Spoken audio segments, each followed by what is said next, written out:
Hello friends, मी Rupali, all-rounder Rupali चॅनलवर आपले खूप खूप स्वागत आहे. आमच्या घराच्या शेजारीच पपईचे झाड होते. तिथे 2 पपया छान पिकलेल्या होत्या.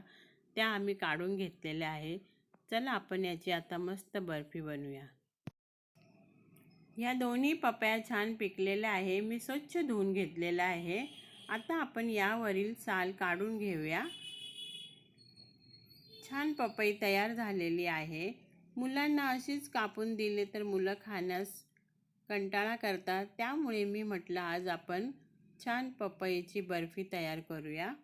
आता मी सर्व ह्या पपयांचे साल असे काढून घेणार आहे आणि त्यांचे बारीक बारीक पीस करणार आहे.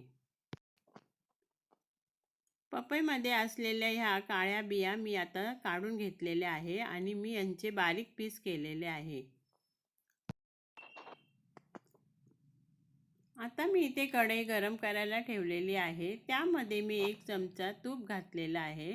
तूप गरम झालं की लगेचच आपण ह्या कापलेल्या पपई यामध्ये घालणार आहोत. पपई आपल्या शरीरासाठी खूपच उपयुक्त अशी असते, परंतु प्रेग्नंट असलेल्या लेडीजने पपई खाऊ नये कारण ती गरम असते. आता आपण इथे सतत असं हलवत राहूया कारण खाली कढईला चिटकण्याची शक्यता असते.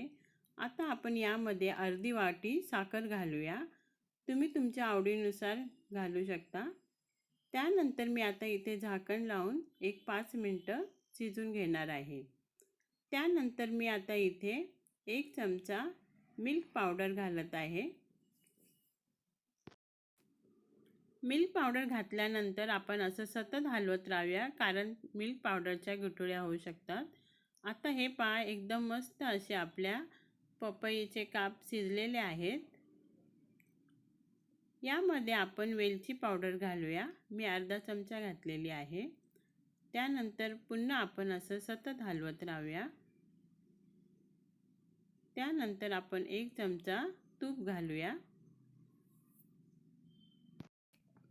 वेलची पावडर घातल्यामुळे आपल्या बर्फीला छान अशी चव येते आणि तुपामुळे छान असा टेक्स्चर येतो. आता मी इथे एक भांडं घेतलेले आहे. त्याला तूप लावून घेत आहे. त्यामध्ये मी आता आपण तयार केलेलं हे मिश्रण घालणार आहे.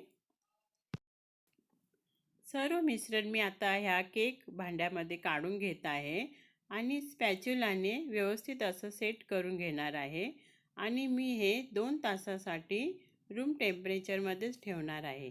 यावर मी आता काजू बदाम घालणार आहे. तुम्हाला हवा असेल तर पिस्त्याचे कापे घालू शकता. आपली बर्फी इथे तयार झालेली आहे.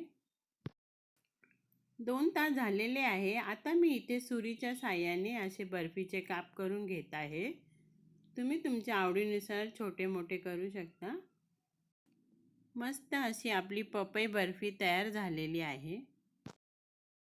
टेक्स्चरही छान आलेलं आहे. एकदम मऊ झालेली आहे. रंगही छान आलेला आहे.